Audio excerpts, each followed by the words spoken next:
नमस्कार दोस्तों। मैं एक सारमी चंद्रशेखर उगले आपका अपने CNA share market YouTube channel पे स्वागत करता हूं। हम देखेंगे निफ्टी और बैंक निफ्टी का analysis top to bottom, one day candle से लेके 5 मिनट कैंडल तक, और आज कहाँ का ट्रेड बनता था ये भी हम देखेंगे, और कल के लिए रेंज। आज मार्केट अगर आप देखोगे तो निफ्टी और बैंक निफ्टी दोनों ही वन साइड डाउन मूवमेंट दिया, उसके बाद कुछ रिकवरी आई है। तकरीबन निफ्टी 1% और बैंक निफ्टी 1.5% गिरी है।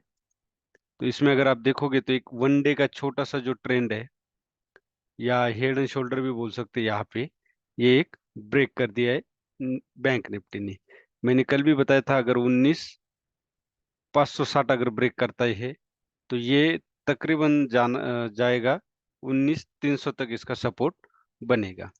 तो आज बहुत ही बड़ी एक गैप डाउन ओपनिंग दी थी, और उसके बाद अगर आप देखोगे 30 मिनट की रेंज, हमेशा गैप डाउन या गैप अप ओपनिंग देती है, तो आप 30 मिनट की रेंज पे ज्यादातर काम करना। मैं कोई किसी स्ट्रेटेजी की गारंटी नहीं देता, लेकिन 70 से 80% अगर कोई स्ट्रेटेजी काम करती है तो वो मानी जाती है। जैसे अभी बहुत बार मेरा ऑब्जर्वेशन से 30 मिनट का रेंज काम करता है। अभी आवरली में भी अगर आप देखोगे तो ये लोअर हाई और लोअर लो मारते जा रहा है।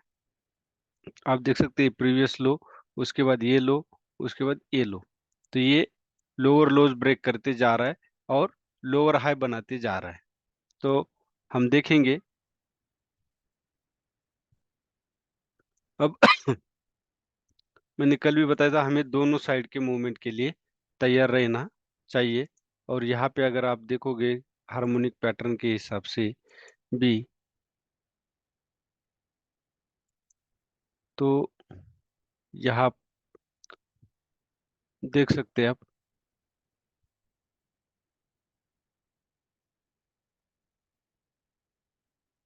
तकरीबन हमारा जो मैंने कल रेंज बताई थी 19,300 के आसपास ये रेंज आ जाती है। अब मैंने आज शुरू में ही निफ्टी का कॉल दिया था, उसकी वजह यही थी कि पीसीआर निगेटिव था, गैप डाउन ओपनिंग था, 30 मिनट की रेंज ब्रेक होने के चांसेस ज्यादा थे, इसलिए मैं थोड़ा सा एग्रेसिव कॉल दिया। लेकिन वो सक्सेस हुआ, क्योंकि पीसीआर पे जो मेरा ऑब्जर्वेशन था, पीसीआर निगेटिव था। मैंने ये 30 मिनट की रेंज ब्रेक होती ही, मैंने ये 30 मिनट की रेंज ब्रेक होती ही इस कैंडल पे, छोटे से कैंडल पे, उसके बाद ये ग्रीन कैंडल बनी और ये हैमर बनी, और इसको जैसे ब्रेक किया, और मैंने इस कैंडल का स्टॉप लॉस दिया था 9:30 के कैंडल का। और यह देख सकते हो कि है हैमर कैंडल बनी, और उसके बाद बढ़िया मूवमेंट आया। तो मैंने ये कॉल दिया था निफ्टी का। उसके बाद सेकंड कॉल हमारा जो बनता था वो यहाँ पे बनता था। उसकी वजह ये थी कि ये देख सकते हैं एक यहाँ पे भी कंसोलिडेशन होके अप साइड मूवमेंट निफ्टी ने दी थी। तो एक सपोर्ट था बायर्स का, और इसको ब्रेक करने के बाद पुल बैक जरूर था, और वो पुल बैक यहाँ पे आया, और इस कैंडल के ऊपर नीचे हमने बाय करना था और यहाँ सेल स्टॉप लॉस रखना था।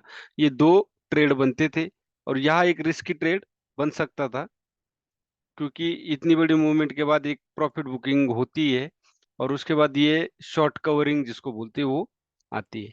तो ये था निफ्टी का एनालिसिस। अब कल के लिए इंपॉर्टेंट रेंज है वो है 19,420, और ऊपर की रेंज है 19,560। जब 19,560 अगर ब्रेक करता है तो हम बाय साइड बैठेंगे, लेकिन शर्त यही है कि ये इस तरफ ब्रेक होने के बाद एक पुल बैक या करेक्शन देने के बाद हम इसके ऊपर बाय करेंगे, और या हम स्टॉप लॉस रखेंगे। सीधा ब्रेक करने के बाद हम एंट्री नहीं करेंगे। मार्केट है, आज down trend down side movement दिए तो थोड़ा सा हो सकता है अपसाइड मूवमेंट दे सकता है। मार्केट है, कुछ भी हो सकता है। हमें दोनों साइड ट्रेड के लिए तैयार रहना चाहिए। दिमाग में ये नहीं कि मार्केट गिरा है तो और गिरेगा।